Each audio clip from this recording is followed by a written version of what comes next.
Ruksana, an RLSB Youth Forum member who has tested Wayfindr. Wayfindr Sophie Mutevelian London. In 2014, members of a youth forum at the Royal London Society for Blind People wrote a manifesto on the change they wanted in the world to help young blind people like themselves.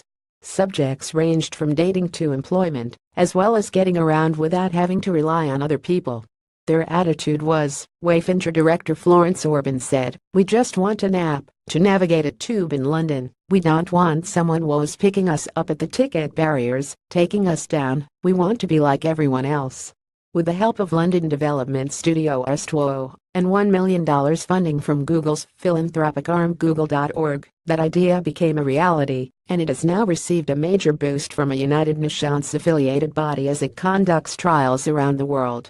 It's not an app, it's bigger than that. The project is called Wayfindr and provides audio instructions to help blind people navigate.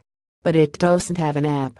Instead, it has produced an open standard, a set of guidelines any developer can use to build accessibility tools that work consistently. The first version of it was released in 2016.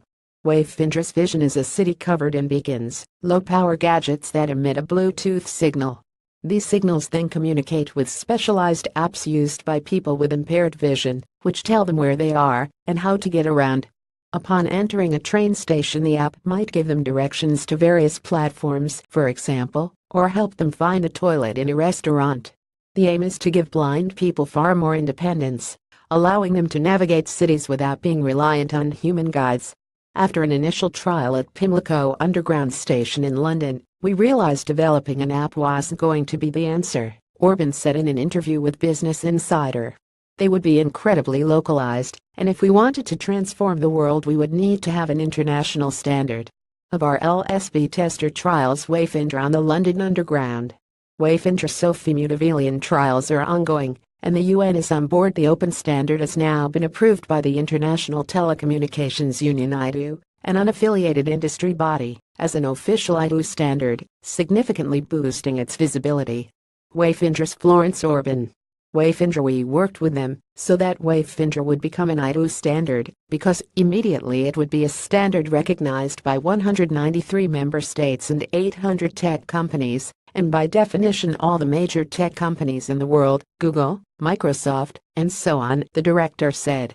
And the initiative is continuing to conduct trials in London, Sydney, and elsewhere in the world.